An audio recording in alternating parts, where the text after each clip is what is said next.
اکثر جب ہم روحانی ترقی کا لفظ سنتے ہیں تو فوراً سے ذہن میں کیا آتا ہے؟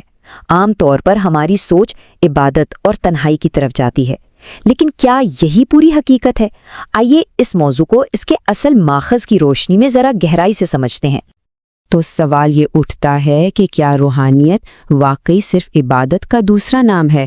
کیا یہ محض ایک فرد اور اس کے خدا کے درمیان کا ذاتی معاملہ ہے؟ اس تجزیے میں ہم دیکھیں گے کہ یہ تصور اس سے کہیں زیادہ گہرا اور وسیع ہے۔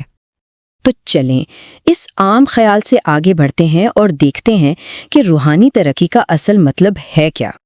عام طور پر دیکھیں، یہی سمجھا جاتا ہے کہ روحانی ترقی کا مطلب ہے زیادہ سے زیادہ نماز، روزے اور ذکر و اذکار۔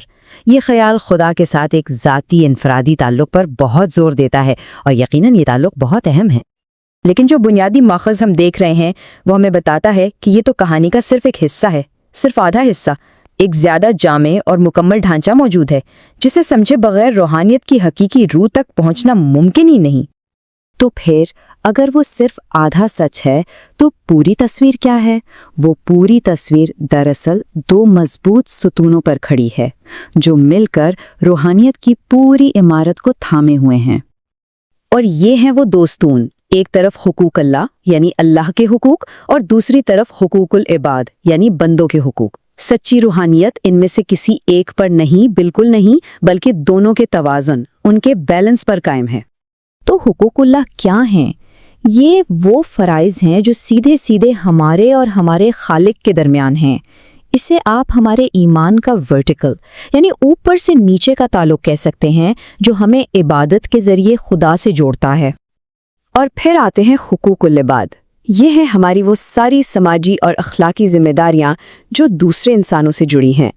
یہ ہمارے ایمان کا ہاریزونٹل یعنی سماجی سطح کا پہلو ہے جو ہمیں معاشرے سے جوڑتا ہے۔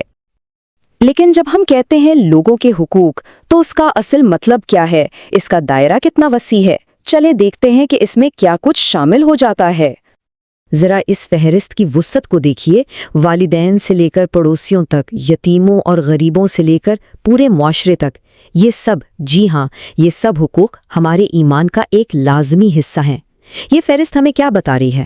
یہی کہ روحانیت صرف ہماری ذاتی عبادت گاہوں تک محدود نہیں، بلکہ یہ ایک بہت بڑی سماجی ذمہ داری کا نام بھی ہے۔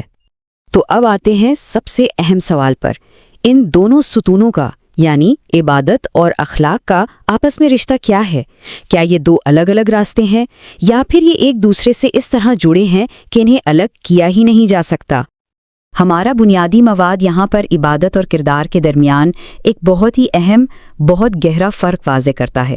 وہ ہمیں بتاتا ہے کہ ایک کے بغیر دوسرا دراصل نامکمل ہے۔ ماخذ میں ایک بڑی زبردست مثال دی گئی ہے۔ تصور کریں ایک ایسے شخص کا جو 40 سال تک عبادت کرتا رہا، اس کی راتیں سجدوں میں اور دن روزوں میں گزرتے ہیں، لیکن جب معاملہ لوگوں سے تعلقات کا آتا ہے تو وہاں وہ ناکام ہو جاتا ہے۔ سوچئے، یہ مثال ایک کتنا گہرا نقطہ سمجھا رہی ہے۔ اسے اس طرح سمجھیں کہ روحانیت کی پرواز کے لیے دو پروں کا ہونا ضروری ہے۔ ایک پر ہے عبادت اور دوسرا پر ہے بہترین اخلاق اور انسانی حقوق کی ادائیگی۔ ایک پر کے ساتھ پرواز وہ تو ممکن ہی نہیں ہے۔ اصل کامیابی ان دونوں کے بیلنس میں، ان کے توازن میں ہے۔ تو پھر اس ساری گفتگو کی روشنی میں حقیقی روحانی ترقی اور کامیابی کا معیار کیا ٹھہرا؟ حقیقی روحانی ترقی صرف تنہائی کی عبادت گاہوں میں نہیں ملتی، بلکہ دنیا کے ساتھ ہمدردانہ اور اخلاقی تعلق میں پائی جاتی ہے۔ یہ ایک جامع نظریہ ہے جس میں ہماری ذاتی عبادت اور ہمارا عوامی کردار دونوں ایک ساتھ ایک دوسرے کو مضبوط کرتے ہیں۔